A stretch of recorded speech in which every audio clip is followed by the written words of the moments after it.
Girls don't run away from boys but don't get attach to that kind of behaviour who have. నా meaning ఏంటంటే తెలుసు కదా, movie చూసి వచ్చాను. దేవుడా, ఇలాంటి అబ్బాయిలకు మాత్రం ఖచ్చితంగా దూరంగా ఉండాలని మాత్రం అర్థమైంది ఈ మూవీ చూశాక. కానీ మూవీలో ఏ సొల్లు లేకుండా, సుత్తి లేకుండా పాయింట్ టు పాయింట్ స్ట్రైట్గా తీసుకొచ్చారు డైరెక్టర్ నీరజ్ అకోన గారు. And the movie concept is so fresh to TFI. మూవీని చాలా బాగా ఎంజాయ్ చేశారు. ఫస్ట్ నుంచి లాస్ట్ వరకు అసలు ఎక్కడా బోర్ కొట్టనీయకుండా, ఆడియన్స్కి అయితే అసలు ఎక్కడా బోర్ కొట్టలే. నేను చూసిన థియేటర్లో మాత్రం అసలు ఎవ్వరు బోర్ ఫీల్ అయినట్టు నాకు అనిపించలేదు. మధ్య మధ్యలో నేను చూసినప్పుడు మూవీని కూడా చూశాను అనుకోండి.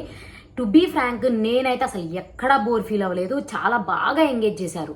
మోర్ ఎవర్ బెస్ట్ పాయింట్ ఏంటంటే, ఏ తొక్కలో హీరోయిజం ఫైట్స్ లేకుండా, అట్లాంటి ఎలివేషన్స్ లేకుండా చాలా సింపుల్గా వెళ్ళిపోయింది. మూవీని చాలా బాగా రాసి దాన్ని చాలా బాగా డ్రైవ్ చేశారు. హీరోయిన్స్ క్యారెక్టర్స్కి అయితే పెద్దగా వాల్యూ లేనట్టే అనిపించింది నాకు. క్యారెక్టర్స్ని అంత లేదు, 2 క్యారెక్టర్స్ బ్యాలెన్స్డ్గానే ఉన్నాయి. ఒకటి ఎక్కువ లేదు, ఒకటి తక్కువ అనిపించలేదు. రాశి ఖన్నాదైనా శ్రీనిధి అయినా ఓకే అనిపించింది, కానీ అంతేం లేదు, నార్మల్. ఈ మూవీలో మాత్రం ఖచ్చితంగా ఒక సోది పాయింట్ ఉంది. ఆ టెస్టోస్టిరాన్ అని, ఈస్ట్రోజన్ అని, అది మూవీ వరకు ఏదో అక్కడ ఎంగేజ్ చేయడం కోసం అట్లా పెట్టారు, కానీ దానికి బయట దానికి పెద్ద సంబంధం లేదు. దాని మీద నేను పెద్దగా డిస్కస్ చేయాలనుకోవట్లేను.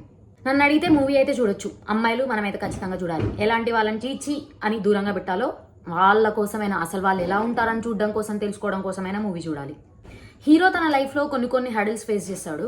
అలాంటివి అసలు ఎలా రిజాల్వ్ చేసుకుంటాడు, ఎలా స్మూత్గా వెళ్ళిపోతుంది, తన యాటిట్యూడ్తో, హై యాటిట్యూడ్ మెయింటైన్ చేస్తూ ఎలా రిజాల్వ్ చేస్తాడు అనేదే మూవీ.